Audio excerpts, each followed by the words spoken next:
Welcome back into another episode of Hefe's World. And if you haven't already, make sure you hit that subscribe button down below. But let's go ahead and get right into it.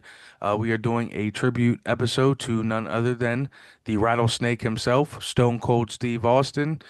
Um, Stone Cold Steve Austin debuted for WCW in 1991 as Stunning Steve Austin with the Dangerous Alliance.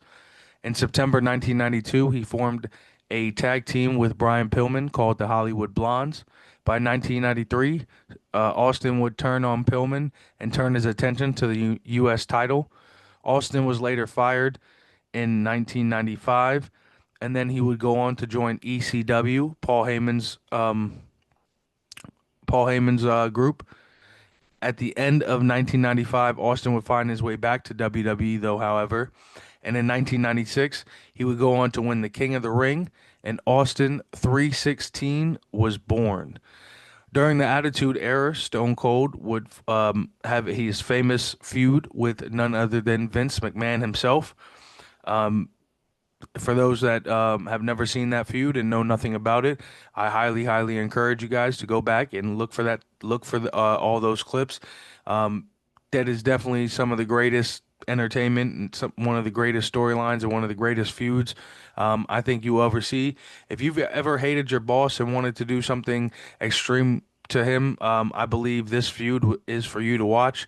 Hopefully, this doesn't give you guys any real life ideas to do, but however, this is definitely some comic relief for you guys to go back and watch and, think of it as you doing it to your boss. After that, he would go on and have various feuds from 1999 to 2003, where he would eventually retire, which a lot had to do with his neck.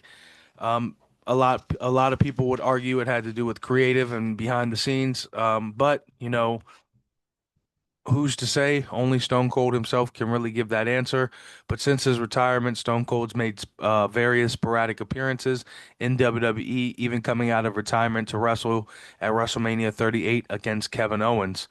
In his time in WWE, he became a six-time WWE champion, a two-time Intercontinental champion, a four-time tag team champion, one-time $1 Million man champion, the 1996 King of the Ring winner, a 2009 Hall of Famer.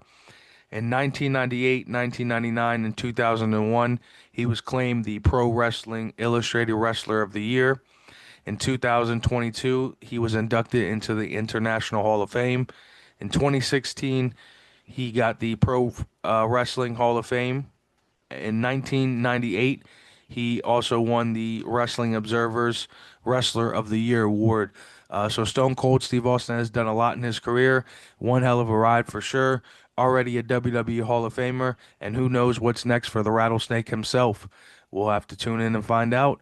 Make sure y'all hit that subscribe button down below. I'll hit y'all with some more episodes down the line. Just remember, this is Hefe's World, and you're just living in it.